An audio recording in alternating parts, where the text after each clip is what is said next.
Hello, everybody, and welcome to the fifth season of the Big East Rewind. I'm Chuck Everson, your host from Villanova University, and my partner, as always, the good doctor, Dr. Sonny Spera. How are you, Sonny?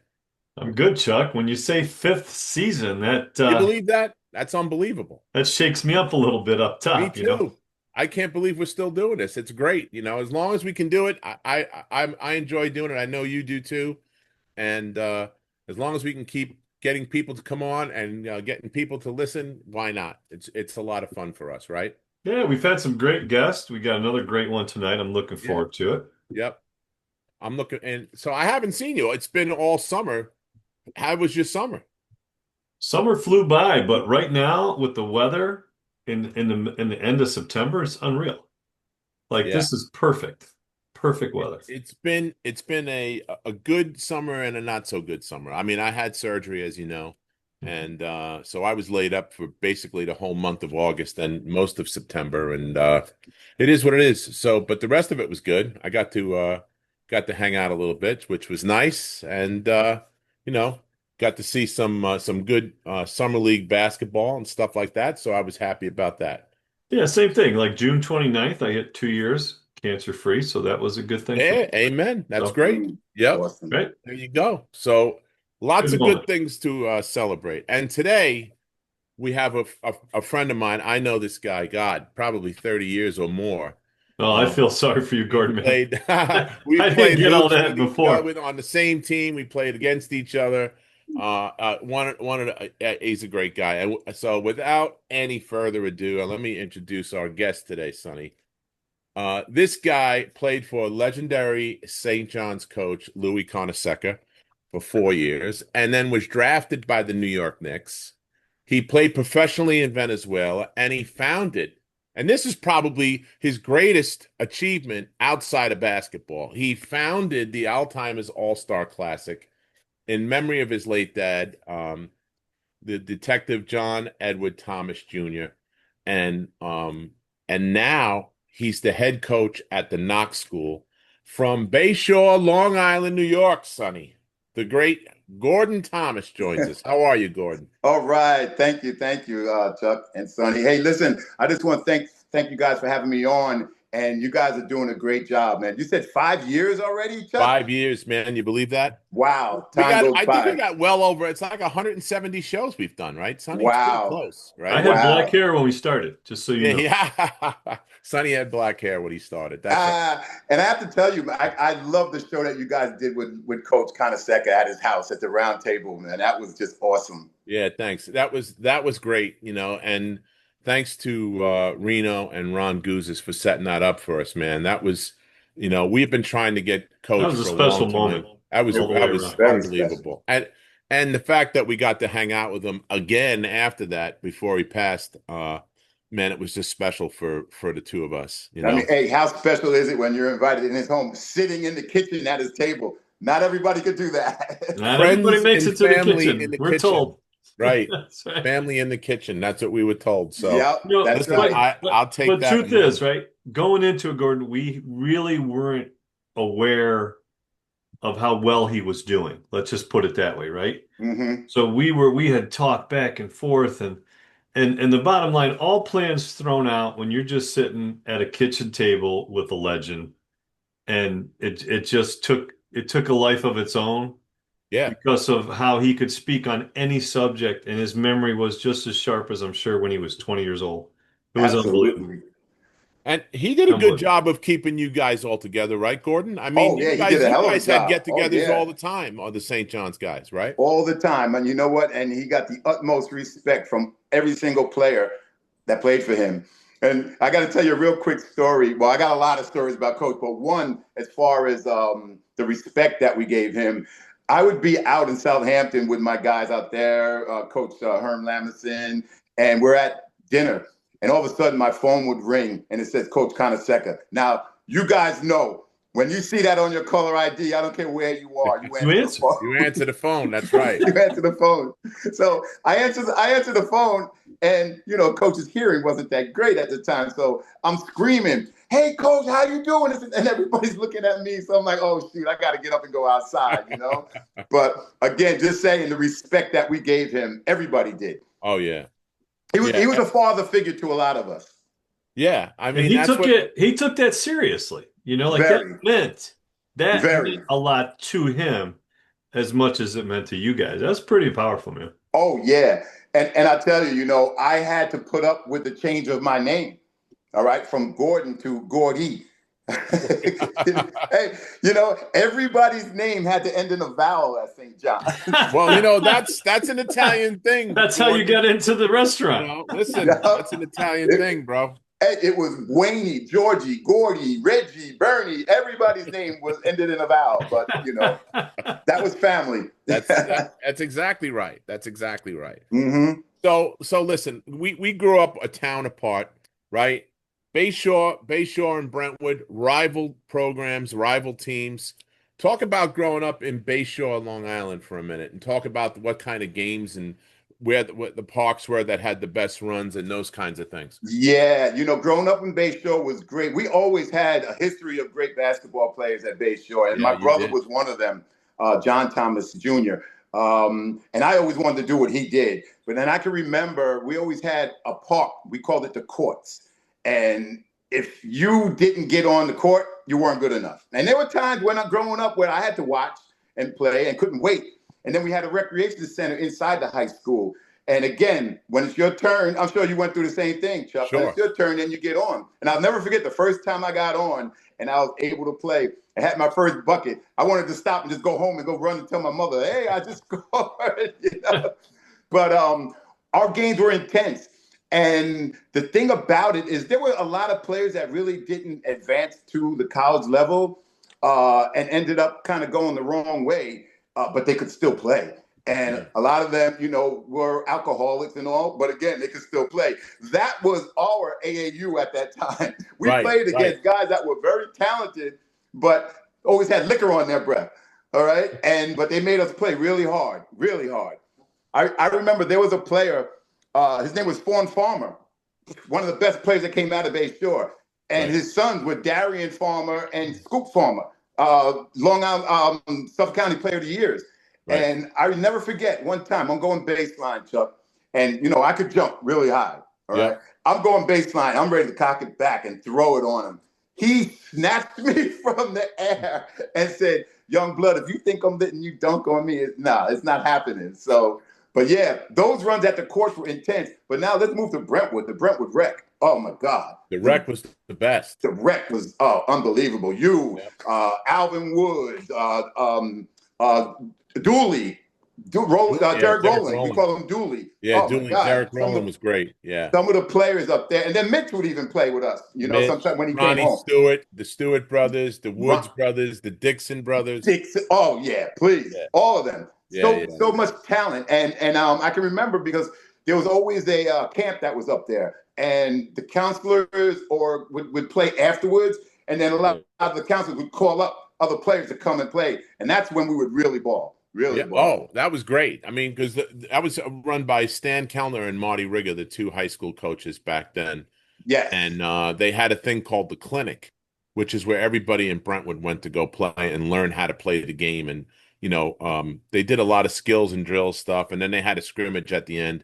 And then we would all, as younger guys, because you're a little bit older than me, I'm not gonna Just a give it little, away. Chuck. Just a little. Just a I little. said so. But the younger guys would sit and watch you guys play, then and see you come in and play against the counselors and stuff that were there. Those were great runs, man. Yeah. It was And then, you just mentioned royalty again with Stan Kellner. I mean, wow. What a great coach he was. God rest his soul. yeah. Marty too. God rest his Yes, soul. Marty too, yeah. It's Did you we all get always older, play but full court, or did you ever play half court? No, we play full. we got it. We got up and down. Sonny. Always.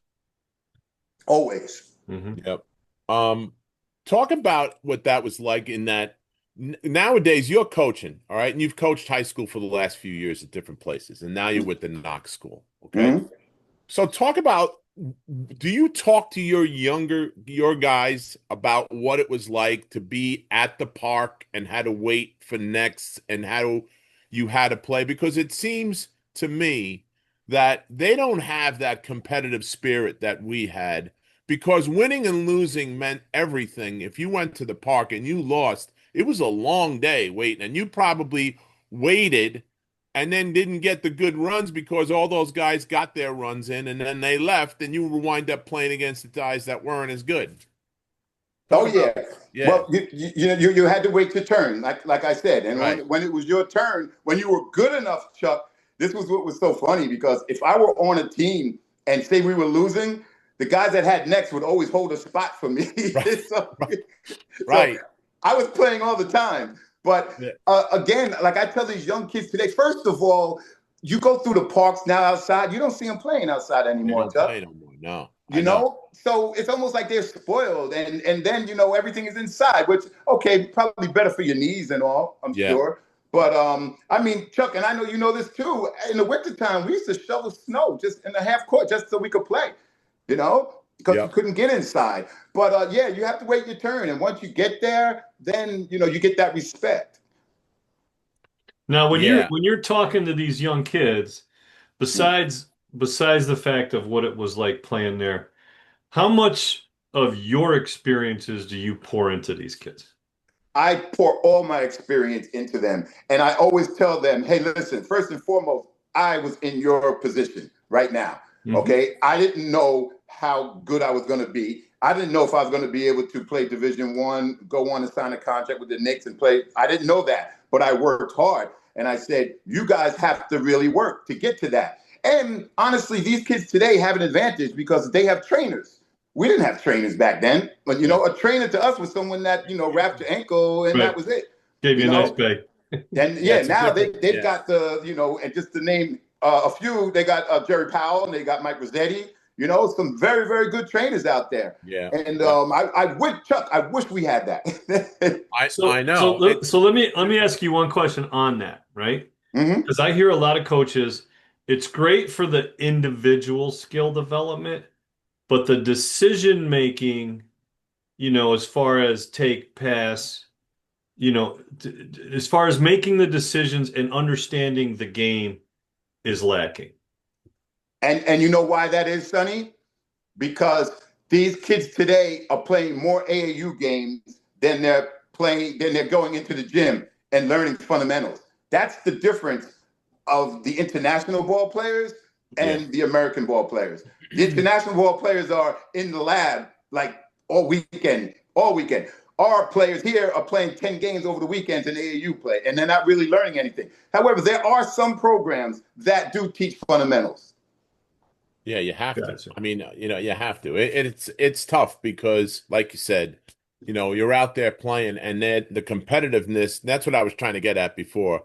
The competitiveness to stay on the court. Where in AAU, there's another game in an hour. Oh You yeah, win or lose, it's next game, next game, next game. So. yeah, And oh the yeah. other thing that you mentioned that's interesting too is the trainers, Jerry and you mentioned Mike, these guys are great at what they do.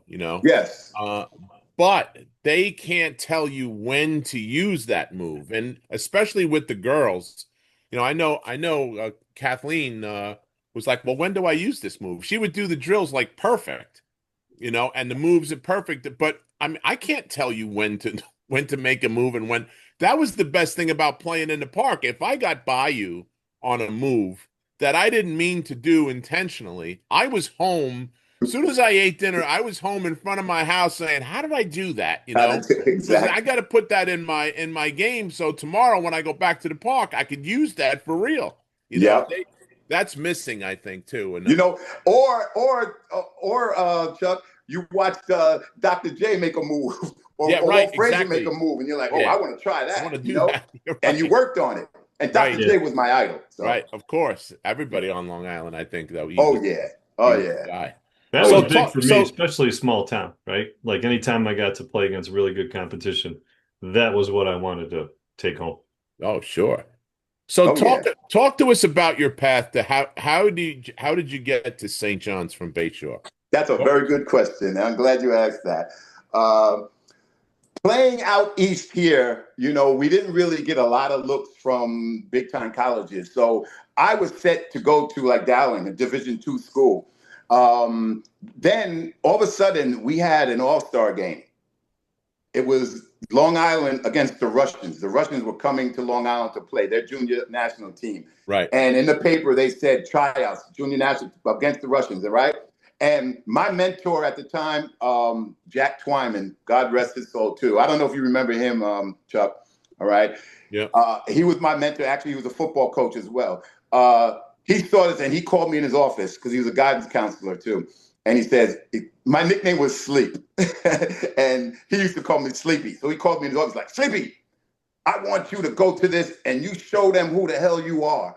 And he drove me there. It was at Lehigh. And this was a time where D1s could come, I guess, whenever they wanted to. So he's in my ear the whole trip there. You know, you show your ass, Sleepy. They got to know who you are, blah, blah, blah. I went there and honestly, I showed my ass. And that's when Coach Carnesecca and them saw me. And that's when I got the offer. And I wanted to stay on Long Island because I was in puppy love. So. Did you see how his voice changed on that? Right. Yeah, I know. Yeah, right. Like we didn't hear you. I know. And listen, you know, St. John's was a train ride away. They didn't have dormitories at the time. So the athletes, you know, we had housing. And you know, I would come home every weekend to do my laundry, you know, get some a care package from my mom and also and see my girlfriend, of course, you know. But so St. John's worked out well for me. Yeah. What was it like when you first started college, coming out of where you were to now being on a bigger stage? And you know what, Sonny, I tell this story to all my players. So again, my coach in high school, he was a math teacher. All right. He didn't know anyone or any, you know, other college coaches and all, you know, but he was a good guy. And I actually had the opportunity to get out there and show my skills and all. And his name, let me tell you what his name was, Mr. Hornick, first of all. Okay. And he really didn't know what he wanted to do with me. So I was going to go to Dowling. And then the time came when I got the opportunity to go to St. John's. And this is where it came in. My first day at St. John's, you know, you couldn't practice until October 15th at that time. Right. Oh, yeah. We know all about that. That was the day. I mean, September school started, all right? And then you worked out over the summer too. But September school started and you played your games, this and that. But October 15th, you're walking around the campus. Not too many players talk to you at that time because it was like on. It was on. Okay, we were going to play. So I'll never forget that first practice. We're practicing, and Coach Carnesecca used to have guards and forwards down one end and centers down the other end, and we would do that for a half hour. And I'll never forget. I said to George, after that was done, I said to George Johnson, all right, who kind of took me under his wing, and Beaver Smith too. And he said, I said, wow, practice is over, right? And he's like, no, we didn't even start yet. So that half hour was equivalent to my 2 hours over at Bayshore High School. Wow. So, yeah, that's that jump from high school to Division I. Yeah, I can relate to that for sure. For sure. Yeah. So three, four coaches running around, right? Like, I mean, yeah, individual instruction. Who were the assistant? Was Ronnie Rutledge there at that time or no? Ronnie came when I was a junior. At the time, Coach John Crest was the assistant. I remember him. Yeah. And Brian Mahoney. Oh, Brian was going to say he had to be there. Brian. Yeah, he was there forever, right? He was there. Yeah, and Chuck, let me tell you, Coach Crest and anybody that played for him, his scouting reports were incredible. I mean, if a guy pulled his ear or scratched his face and that indicated he was going right, he had that on the board. I mean, he knew everything. And he ended up being a hell of a head coach over at the College of Charleston. Wow. Yeah, I remember that. Yeah, that buddy of mine was his graduate assistant. So you walk in the door and there's this little Italian guy screaming at everybody, right? Like, not too different from the little Italian guy that was screaming at me, you know. What were your first impressions of Coach Louie? Just like you said, that little Italian guy screaming at me. Well, no, again, he demanded respect. And I'm the type of player, and I teach my players the same thing. You have to respect your coach. All right, you respect not just your elders. Put it that way. And plus, here's a man that, honestly, he's in the Hall of Fame now. All right, but even before that, he coached in the ABA. He coached professional ball players, so he demanded respect, and we all gave it to him. What were Tell us. some of your first emotions after, okay, you get over that first day, but what were some of the experiences that you had that you can remember in that first month leading up to one of your first games? Just how hard the practices were. And, this is also what I learned too. Get to be the first person there and the last person to leave. And George Johnson used to always say that to me. And like, I would get ready to leave and go into the locker room and change. He's like, no, come here. We're going to play one-on-one now. And boy, those one-on-ones, he used to kick my behind, man. It's so bad. George Johnson was in the NBA for 8 years. Yeah. And, he's actually the leading scorer. The leading rebounder at St. John's now. A lot of people don't know that. Yeah. In the George history is a great guy. We played on men's leagues teams together forever. Our front line was me, George Johnson, and Walt Zerbiak, which is Wally's father. And we had your boy from Bayshore, Mike Schlegel. Yes. And Terry Tarpey. Yes. Yeah, and we had it, so Mike was the leading scorer in Spain, and Terry was the leading scorer in France. The only problem with that strategy was we had to play the Mullen brothers, including Chris. So that was tough. But so tell us a couple of good Louis stories while we're on the subject of Louis. Well, some of them I cannot tell you, Chuck. I understand. I get that. But I got one very good one that I never ever will forget. All right, we're playing against Princeton. All right, Ivy League, and we're playing at Alumni Hall now. Now it's Carnesecca Arena, and on Princeton was Stevie Mills. So he's from Long Island. I'm from Long Island. A whole lot of people are there. So we're sitting in the locker room, and as you know, before the game, you sit in front of your locker, and it's quiet. Right, so Coach Carnesecca gave us a prep talk that was better than Newt Rockne. All right. So he comes in, but no joke, he bursts into the locker room. All right. And we're sitting there and he says, am I allowed to drop any F-bombs or anything? Sure. Okay. Because, hey, he's coach. That's coach. He dropped a bunch of them. So he bursts into the locker room. He's like, you motherfuckers got an opportunity of a lifetime. And we're like, he's like, you can kick the shit out of these guys because in the future, they're going to be your bosses. And we didn't, Chuck, at that time, we didn't know what the hell he was talking about. We're looking at each other like, what's he talking about? But I tell you what, now we know. Now we know. Now we know. And it even gets better than that because I paid it forward. Because we had a guy that was on the Alzheimer's Suffolk County All-Star team. His name was Luke Prasakis, right? He played for Northport. And he was being highly recruited, very good. And Columbia was recruiting him. I told him that story. So needless to say, what school he went to. Hey, that's hilarious. Do you remember, how about like any in-game things? Like, is there any moments you remember either coach drawing something up or just a motivation or something he gets into with different players? Well, coach I always thought he was going to have a heart attack on the sideline. And this was before the sweater, all right? This was a jacket, a tie in the beginning of the game, all right? By 2 minutes into the game, that jacket's off, the shirt's out, the tie, probably just like Raleigh, Massimino, you know that, Chuck. They're two Italian guys, and they had the same style too. But Coach, honestly, Coach Crest drew up a lot of our plays. Okay, and Coach Carnesecca would agree with what Coach Crest drew up. Yeah, let me ask you this. So you were there just prior to the Big East starting. You graduated in '79, right? Yes.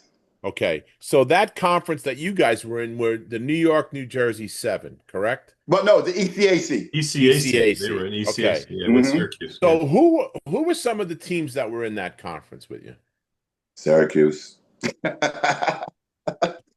So it was the building blocks of what became The Big East. Yeah. Yeah. Well, I that's mean, we what they played like needed to get. Georgetown, Villanova, Syracuse, Nova was in that league Manhattan. Nova was in that league as well. Manhattan. Was St. Francis? St. Fran. I'm not so much No, St. Fran. I remember I don't playing think. them. I know Manhattan. I know we played Villanova's. That's all I can really remember. Was But St. definitely, Bonnie's in I it? remember the reason why I remember Syracuse, and I got to tell you this story real quick too. We're up in Syracuse, and this was Manley Fieldhouse. Sonny, you Yep. remember that, right? Oh, yeah. Okay. Now, Rosie, Manley you know? Fieldhouse was crazy. I mean, they had the Kennel Club and the Zoo. Do you remember that? They had Yeah. two clubs. They called the Oh, yeah. Kennel Club and the No. Zoo. They were legendary. That Boeheim didn't want to leave Manly. Yeah. Well, it was like going to a concert there. The game would start at 8 o'clock. Manley Fieldhouse was packed by 5. All right. So we go, I'll never forget, we go walk out on the court and they're like passing balloons around, just and they're drinking beers or whatever. And all of a sudden, this one group called the Kennel Club, we walk out, they start barking at us. We're like, what the hell? Where are we? So anyway, game's going on. That they had Shackelford at the time. Oh, yeah. Dale. Yeah. Yes. And I'll never forget, Coach calls a timeout. We were getting our butts beat. Never forget. I was a sophomore then. And we're on national television, Channel 4. We're getting our butts beat by like 20-something. So Coach calls a timeout. We're in a huddle. And it was a 30-second timeout. All of a sudden, somebody throws like an Alka-Seltzer tablet, it looked like, at us. And Coach saw it. And he turns around, he's like, you could put somebody's eye out with that. No joke, around 100 of them just started coming down from the stands. We just ducking, and along with some oranges too. But it was crazy playing up in Syracuse. That was. I thought they only threw oranges at the Georgetown players. Nah. Okay. I have to tell those guys that, don't get offended. It wasn't just you. So. Yep, nope. And Chuck, at Villanova, we played in the Palestra. Oh, did you? Yes. That's Sonny's favorite spot to play. Hate that place. That's Sonny's that favorite. place still The exist? cathedral. The cathedral. Does it still exist? Yeah. Oh, yeah. Wow. Yep. Yeah. Matter of fact, we lost there 2 years ago to Penn, if you could believe it. I was at the game. Forget it. That's another place. Being in that building, though, all kidding aside, being in that building, that's an iconic gym. That's one of the, that's like the Hinckley Fieldhouse at Butler and, places like that. They don't make them like that anymore, No. What was your biggest moment that you can remember playing? Either it's a place, a tournament, NCAAs, your senior night. What were some real memorable times? I would say one that really sticks out is we're playing Rutgers in the Sweet 16, and I had a really good game, and I have that on tape too. And that's when they had James Bailey. Howes Copeland was there. Was Roy Hinson there at that time? Yes. Yeah, he was good too. And we ended up beating them, but I had a really, really good game, and that was in the Sweet 16, which put us into the Elite Eight. And we had to play Penn, University of Penn, where they had Tony Price, A.J. Price's dad. And I had really good games there. I think that's how I really got drafted to go to the Knicks. But the thing that I really was disappointed in was that we lost to Penn by 2. We were beating everybody that we weren't supposed to beat. We upset Temple. We upset Duke. Duke was #1 in the country at that time, too. All right. They called that actually, and I think Penn beat North Carolina, and they called it Black Sunday. If you Google that, they still talk about Black Sunday down there in North Carolina because they wanted that Elite Eight game to be North Carolina against Duke. And it would have been crazy. It would have been mob. When we played Rutgers and Penn, there was hardly anybody in the stadium at all. That was the year. That was the year they went to the Final Four, right? Penn went. Was that the year that Penn went to the Final That's Four? the year that they beat us. We lost by 2 points. Wow. And I tell everybody this story, Chuck. We win that game. We play Michigan State when they had Magic. That's the year Magic and Bird played. And I tell everybody this: we would have played Magic. I'd have locked Magic up. I can say that now. You can't argue. They really can't argue. I can say that now. Hey, whatever. No, you kidding me? Shoot, Magic. Hey, listen, you got to be confident in your own game, Gordon. Otherwise, don't play. you know? Exactly. Exactly Okay. right. I get that. I get that. Oh yeah. Talk to me about the game at the Nassau Coliseum against Army when you Oh, that came was out my with, junior year. Oh, I'll yeah, never forget that one either. And going into 65, that game, 63, right? say it again. 65, 63, you guys beat them. Yeah, and I tell you, going into that game, Chuck, we're playing at Nassau Coliseum, and we played Iona first. And let me tell you, all the guys at Iona were my friends. They were all my friends.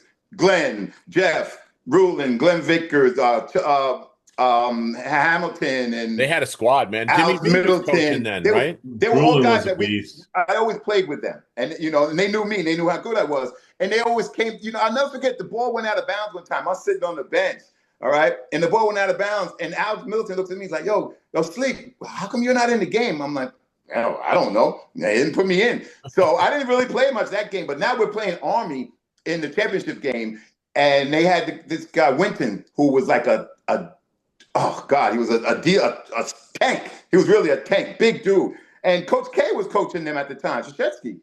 So I'll never forget. I didn't play the whole game till the last couple minutes, and it was a tight game. I'll never forget going baseline, and I was going to throw it on him, and he fouled me. He didn't think he fouled me. So long story short, a technical foul was called. I don't know if it was on him or if it was on Coach K. I can't remember that. But I ended up going to the free throw line and hitting 4 of the 5 free throws, whatever.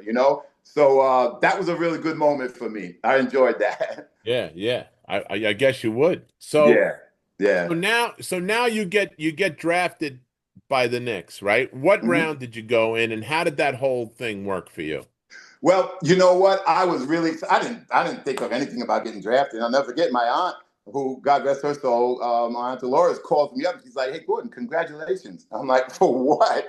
Like, "Oh, you were just selected to the Knicks." I'm like, "Really?" I'm like, "Okay." Then I get stuff in the mail. You got to sign a contract. If you're Yeah. selected by them, you got to sign the contract, and you're not able to go to any other team. And at that time, the Knicks camp was the last camp in the NBA.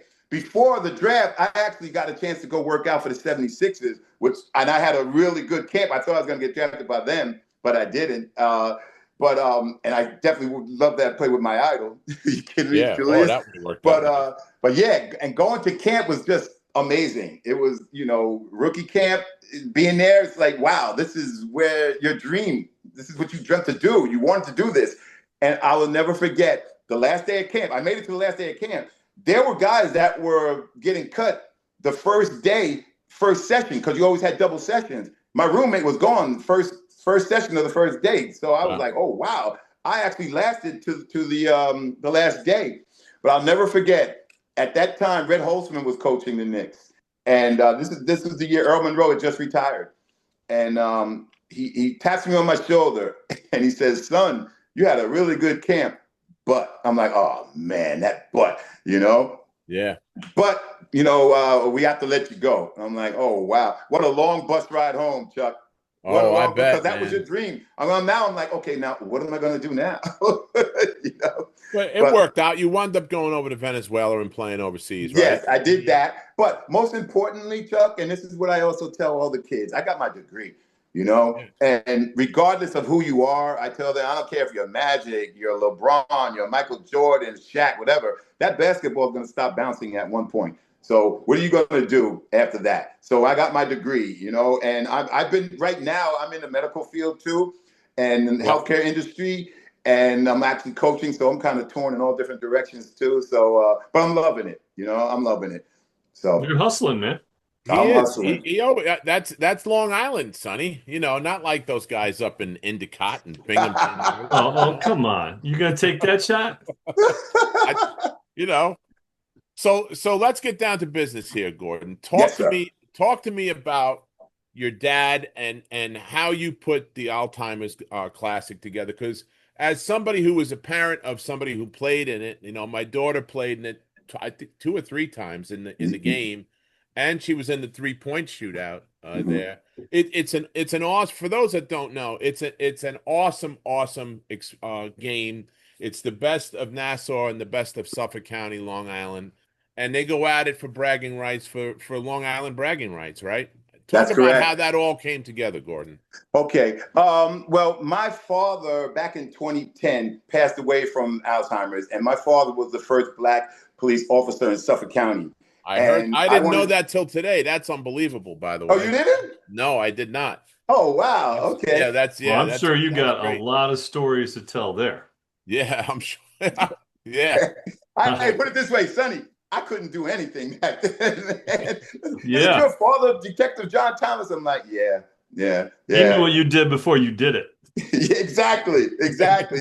He had eyes out all over the place. Oh, But Yeah, man. so yeah, he passed away from Alzheimer's back in 2010. And with my basketball background, I felt it would be a good way to raise funds and awareness, and also have these players get a little be seen by some college coaches. So what we do is we have the best. We have tryouts for. We have National Place Suffolk, and we have a boys and a girls game.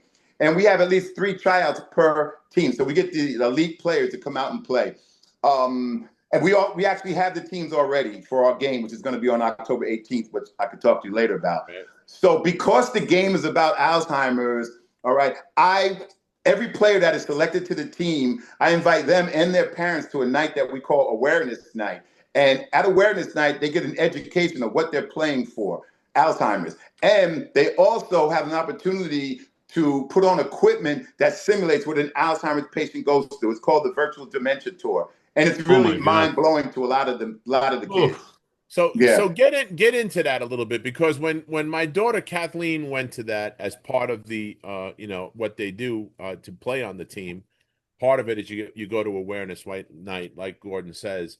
It is a mind-blowing experience where you putting yourself in somebody else's shoes, somebody who has dementia or Alzheimer's, and it is an eye-opening experience for those young kids, for sure. yeah.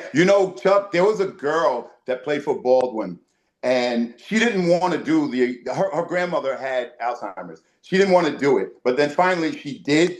And after she finished it, she came out and she was crying. And I'm like, okay, you okay? She's like, yeah, but now I know what Grammy's going through. And it's an eye opener. So Yeah, now not only does she know what Grammy's going through, she knows how to approach her, how to speak with her. Because a lot of people do not know. They need to take this training, because a lot of times they'll look at the Alzheimer's patient and say, oh, they have Alzheimer's, they have a problem, they're bursting out and this and that. But it could be you. It could be your approach to them. right. And my saying all the time is, their minds are broken, their brains are broken, but their hearts aren't. Okay. And you need to remember that. Yeah. I mean, and it's a whole thing. Like, you've got the dunk contest and the 3-point shootout, right? You had the best Yes. shooters coming in from Long Island for that, and a dunk contest, and then the game. And there's events that are going around it too, is right? I mean, Yeah. Well, we have the game is always in October. All right before the season. So, right, it, right. it gives a lot of people a preview of what to expect from some of these players.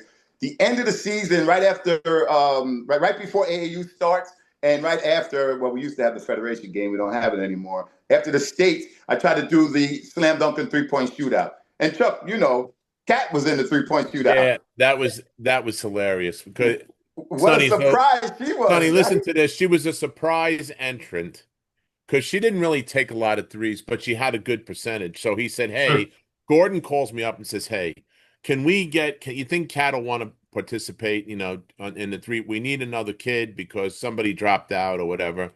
So I grab her. Do you want to blow? Yeah, I'll go down and shoot. We'll see what happens. She goes down and fools around and wins the whole thing. Not only did she win, I think she hit like 26 points.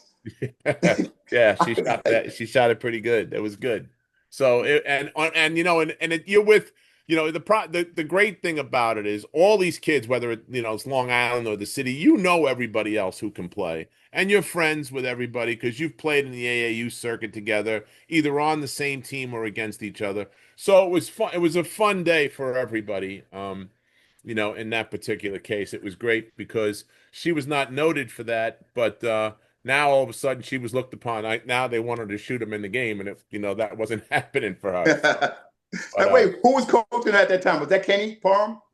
on at that game, I think No, no, no, it was no. Kelly. The I high think school. I think Kelly Watts was coach that game The high school coach.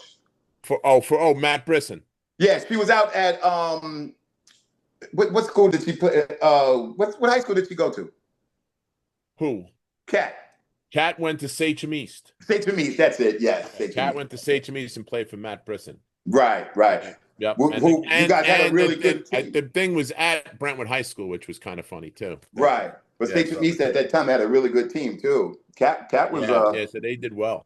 Cat was a very good player. I mean, listen, you're to be commended for all the work that you did, Gordon. I mean, I can't say it enough. You've done a lot for Alzheimer's. You've done a lot for, your dad would be very proud of you for all the work and effort and the money that you raised for these guys.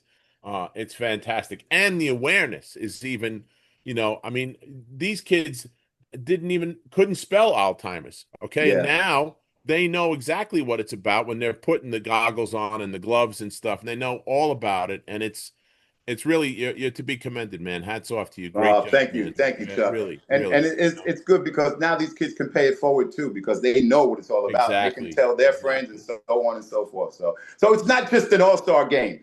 Okay, it's unique to do that, and a lot of times people think of an all-star game where it's like the NBA all-star game, the Red Sea parts, and you come in, you dunk. No, these kids are going at it. I mean, they play defense in this game, unlike the NBA all-star game. That's right. I mean, they really, it's intense. They really get after it. So what impressed me a lot too, Chuck, is like during your awareness night.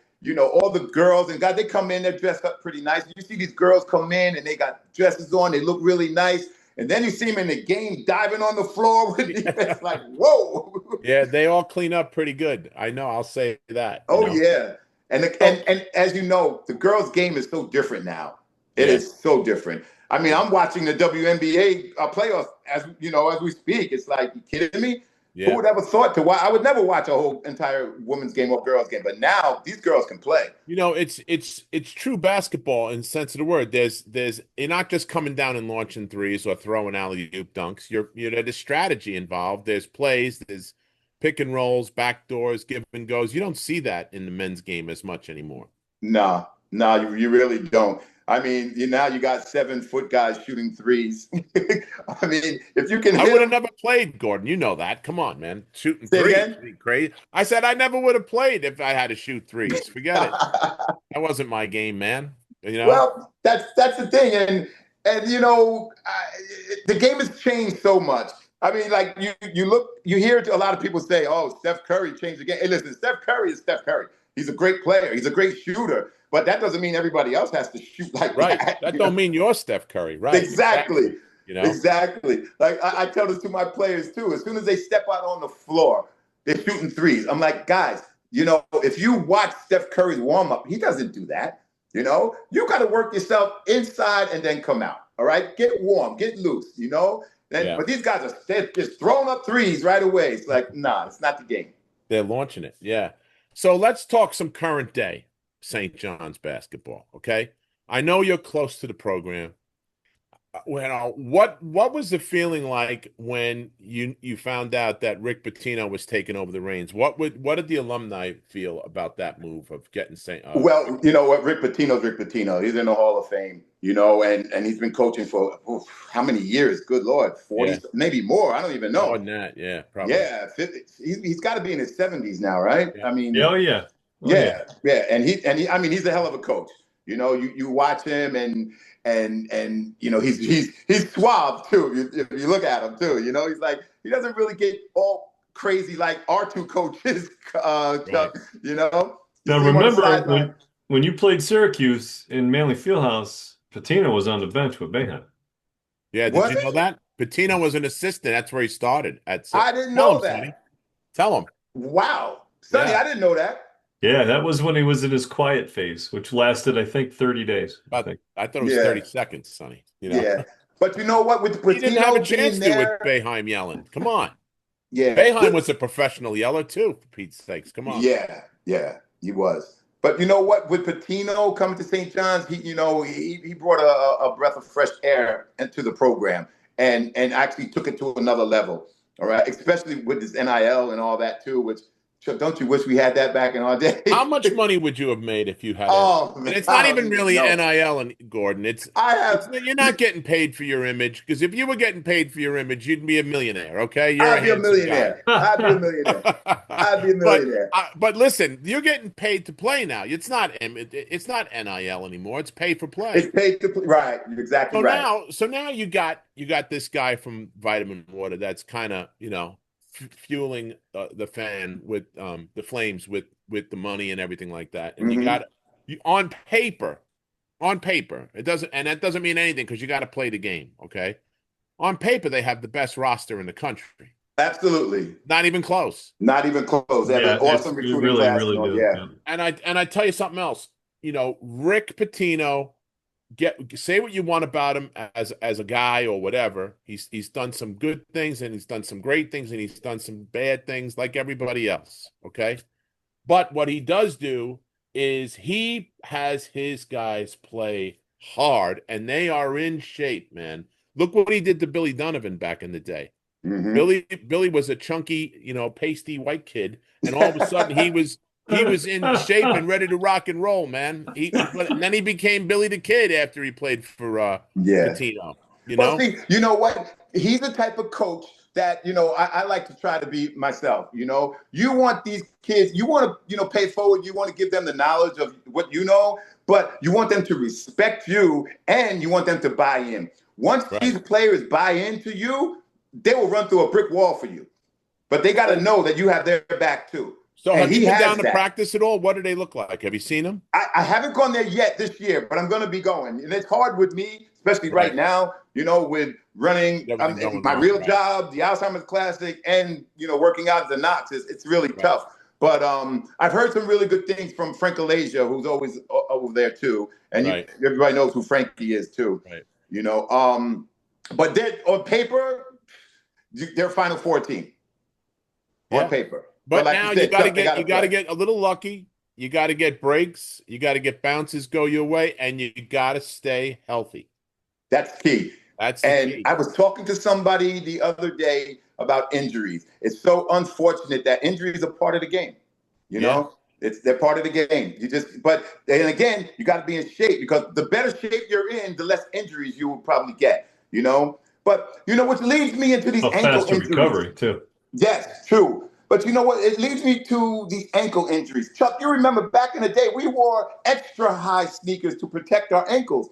All these kids now are wearing low-cut sneakers, and they're not getting their ankles taped. Look at all low-cut sneakers made out of plastic, they're nylon. They're not even leather. Right. There's no support. And they're getting Achilles injuries, rolling their ankles, and hey. Bring back the higher. I can't believe they don't get taped. I used to get taped and wear the high tops. Exactly. Every day. Yep. Not as high as Ralph Dalton, Sonny. Ralph wore those shoes. Yeah. He looked like a boxer with those shoes on. He did. But I mean, listen. All kidding aside, I think St. John's is. I was really happy to see that they kept the big kid. What's it, Zuby? Yes. Zuby? Yeah. Zuby. I tell you what, I love his game. I'm biased. I like the big guys. Sonny and I go back and forth about that all the time. But now he's got some players around him, like Bryce Hopkins is real good, that from Providence. The part that kind of rubs me a little bit, and it's just different because of where we came from. Last year they got Kadari Richmond. That was Seton Hall's best kid. This year, they got Bryce Hopkins. That was Providence's best kid. When we all played, that was frowned upon, getting somebody from your own conference to transfer to your school. Well, that was frowned upon. But back then, if you transferred from a 4-year to a 4-year school, you had to sit out. You had to redshirt a year. Except when you went from Big East team to Big East team, then it was 2 years. You had to sit out. Oh, was it? Yeah. They put that in right away. Yep, so they put that in right away, so you didn't coach anybody's kids. Oh, wow. But listen, this is different, and Coach Pitino is playing by the rules. There's nothing wrong with it. It just seems weird to me. That's all. Well, and Chuck, how about I think we talked about this the other day, where I think they passed the rule where you can graduate high school, go to a post-grad program for a year, leave the post-grad program, go to a JUCO for 2 years, and then graduate from there and go to a 4-year school as a freshman. Right. So What the you can have you You're can gonna be have 9 years 46 years old eligibility. coming out of college. You graduate college at 26 or 27 is I right. know. Yeah. It's just I don't get it. You can go in, Honestly, you can go into school looking like you and come out looking like Sonny with the gray hair, man, you know? So, well, Ed no, Spriggs. well, listen, you can't tell. All right, I get, you're smart. I kept the gray hair, man. I just let it go. hey, you know what? Said you have to let it go. I remember when my hair started thinning, oh, I didn't realize it, but my scalp, my hairline started going back further. Right. And Yeah. you don't realize it. Like your boy Stephen A. Smith. Oh, yeah. That's right. That's right. When you salute, he salutes like this. So, getting back to the Big East, who do you like this year? St. John's. All right. Other than that, I know That that. was Listen, way too easy. Too easy. I know, right? I set Too that up. easy. I just got dunked on, Sonny, with that You question. did. You did. No. You didn't even get fouled. Gordon jumps out of the building to begin with, and then he Yeah. had it dunking on me like that. St. John's. Other than St. John's, who do you think is going to be competitive in the Big East? And don't just say UConn only, but there's other. No, but UConn is always there. I don't know about UConn will be there. Georgetown. How about Villanova? How are they going to Villanova's be? going to be okay. I got to see a couple of practices already this year. I met Coach Willard, great guy. We're going to have him on the show at some point. They're going to be okay. They got some big guys that can get up and down. It was weird to walk into a Villanova practice and have four guys look at me eye to eye. Wow. So, That, you got what four is that? big dudes. I'm not saying they're all going to play, but you got four big dudes, and you have some athletes that can get up and down.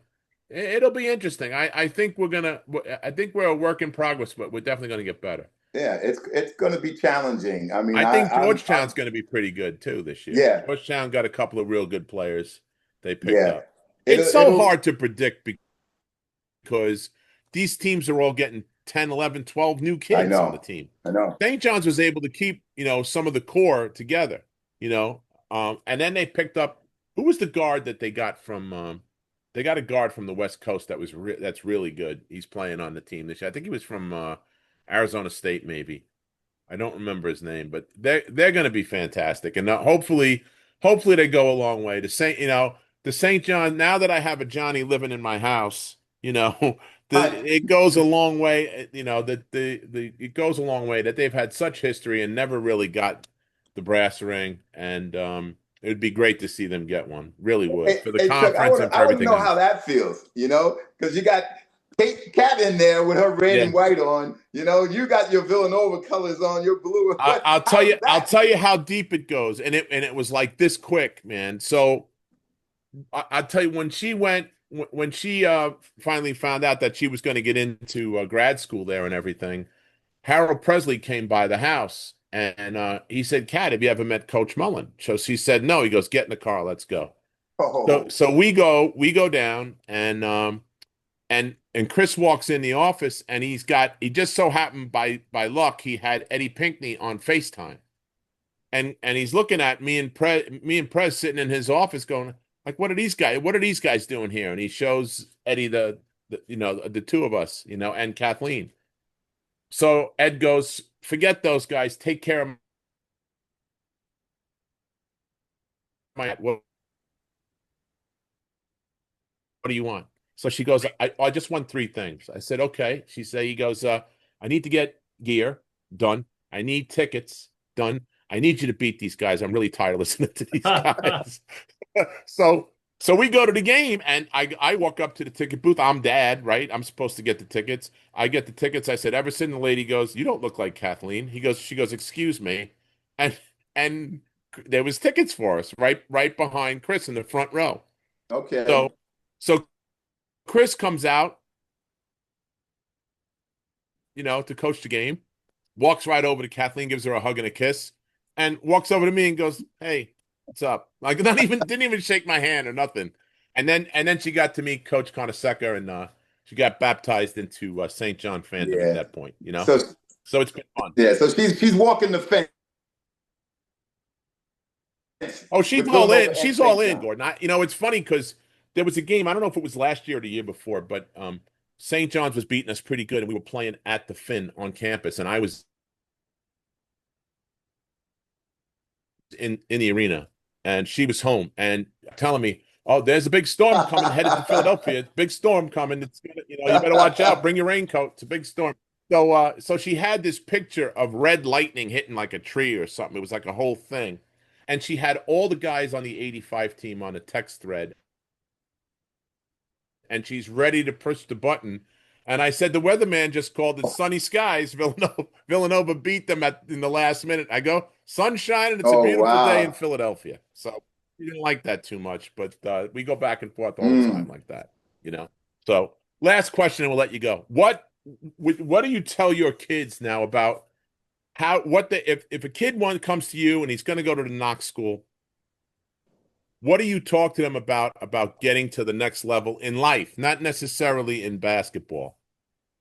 Well, one of the things that I definitely say is they have to have the triple A's. One, academics is number one, of course. Academics, all right, attitude and athleticism, all right. If a coach is looking at you, they can see you play. And I've experienced this with some of my other players in the past. They see you play, and all of a sudden they come walking over to me. I know the first question they're going to ask, how's his grades? Because if they don't have the grades, they're not going anywhere, as you know that. You know, and that's why you have a lot of Division I players that are playing on some of the other levels, maybe a JUCO or a D3, because their grades weren't that good. So they're trying to work their way Yeah. up.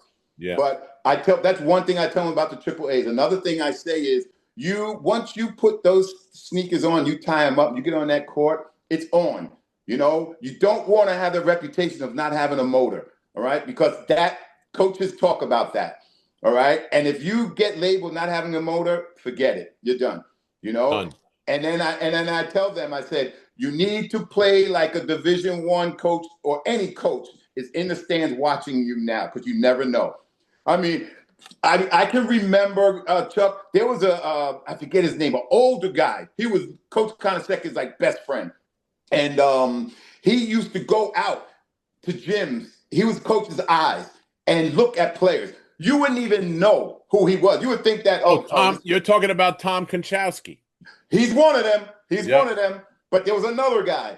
I mean, you wouldn't even know who he was because he didn't have a big name or anything, whatever. But he was Coach Carnesecca's eyes and ears. And he would go. And I tell these players, you don't know. You see this man over there sitting in the bleachers. You might think he's a custodian or whatever. No, this guy is being sent out to look and scout you. All right. So you have to play hard every single game. If not, you can forget it. And another thing I say is your body language. It's so important. So Oh, yeah. important. Body language screams. Oh, and some of these kids today just are so used to being pampered by their AAU teams that they could do whatever they want. All right. And I'm sorry. I don't go for that. I'll tell you one time, other than that, like I'll kick you out the gym. Like, no, Yeah. that's not going to fly. You have to have good body language. If I'm talking to you and I want you to look me in the eye too, these kids today, communication is rough. It really is. Yeah. Yeah. I mean, like even outside of the court, like if they come into the gym and they got the earbuds in, earpod, whatever, and I'm talking to them, listen, take them out, please. Respect me. Look at me, and let's talk. What's going to happen when after you're playing in a game and the media is interviewing you? You're going to keep your earbuds in? Are you going to look the guy right in the eye and talk to them? So these are things that they really need to learn. All right. It's very, very important. I agree 100%. Good advice. Good advice. Now, Yeah, they go apply for a job. They're going to get an interview. They got to look that person right smack dab in the eyes, and their phone better stay in their pocket and not come on the table. Exactly. Yeah, Sonny, it's so true. 100% That's right. No, that's right. You say everything. As soon as you put your phone out, it says this is more important than what you got to say. Yep. So appreciate you being here, Gordon. Thanks for taking the time. Give everybody the information for the game. It's coming up very soon, right? It's like the 18th, is it? Yes, it's Saturday the 18th at Brentwood High School. The girls' game will start at 2:00 and the boys' game will start at 4:00. So 2 and 4, the Alzheimer's Classic. You'll see it it'll be advertised in Newsday and on online everywhere. Please come out and support the cause. Come out and check out. It's great basketball. It's a kickoff of the high school season. And you're playing in my home gym. I have to go, Gordon. bring the royalty So it's out. my Hey, home go- gym, man. I don't know if I told you this is our 15th year. Yeah, I know. Do you have like a place, like a website or something people can donate if they can't make it? Yes, I do have a website. It's aabclassic.org. aabclassic.org. So All right, but if you go on Facebook, aabclassic.org, folks. yes, but if you go on Facebook, you can see a whole lot of stuff that I've been posting. And I'm sorry, I got to tell you one thing. You see this guy right here? He's got to sit in my lap. His name is, and you'll get a kick out of this. His name is Nate Tiny Archibald. Tiny Archibald. Tiny for short. That's Tiny great. for short. That's great. I rescued him. Listen, I'm a German Shepherd type of guy. Yeah, I didn't see you as that type of dog guy. I'm telling you right now. No, Chuck. I'm glad somebody said that it. dog on a leash, big guy like you know. Oh, but you know what? I got 2 of them. I rescued both. They were in my backyard, Chuck. I'm like, oh my God, what am I gonna do with these guys? And at the time, my girlfriend really loved them, and the whole story after that. So Oh, here we go. I'm getting a trend. I'm noticing a right. trend. There you go. There you go, Sonny. yeah. So our guest today on the Big East Rewind has been Gordon Thomas. The Big East Rewind is produced and directed by Nick Chico Corus and Daryl Gurney. Check us out on the SiriusXM app, on YouTube, and wherever you get your podcasts. And please don't forget to like, subscribe, and share it with a friend. Thanks for joining us. We'll see you next time on the Big East Rewind. Thanks, folks. Thank you, guys. Thank you so much. I appreciate you guys. Appreciate it.